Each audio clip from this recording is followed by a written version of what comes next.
भारत के महान सुधारक, ग्रेट रिफॉर्मर ऑफ इंडिया, संत एकनाथ। संत एकनाथ महाराष्ट्र के प्रसिद्ध संतों में ख्याति प्राप्त हैं। महाराष्ट्रीय भक्तों में नामदेव के पश्चात दूसरा नाम संत एकनाथ का ही आता है। इनका जन्म पैठण में हुआ था। इनका समय 1533 ईस्वी से 1599 ईस्वी के बीच माना जाता है, यानी 1533 टू 1599। ये वर्ण से ब्राह्मण जाति के थे। इन्होंने जाति प्रथा के विरुद्ध आवाज उठाई तथा अनुपम साहस के कारण कष्ट भी सहे। इनकी प्रसिद्धि भागवत पुराण के मराठी कविता में अनुवाद के कारण हुई। दार्शनिक दृष्टि से ये अद्वैतवादी थे। ऐसी मान्यता है कि संत एकनाथ अपने माता पिता को खो चुके थे। इनके दादा ने इनका लालन पालन किया। इनके अंदर भक्ति भाव का उदय बचपन में हो गया था।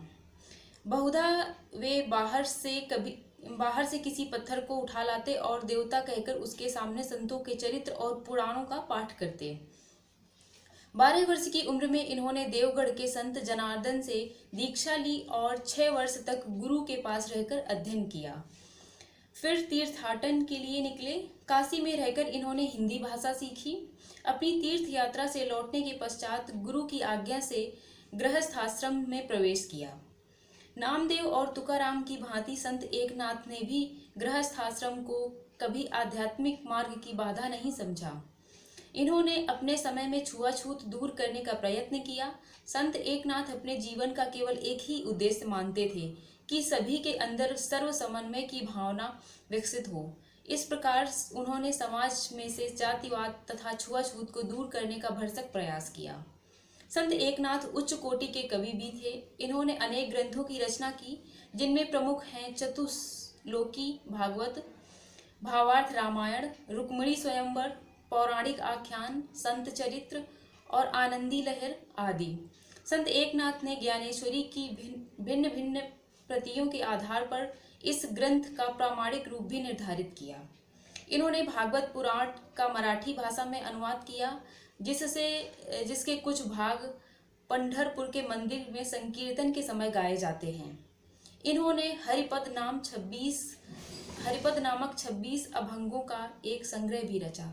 ऐसा माना जाता है कि संत एकनाथ ने गोदावरी के जल में समाधि लेकर अपना जीवन किया, यानी कि अपने जीवन का अंत किया गोदावरी के जल में समाधि लेकर।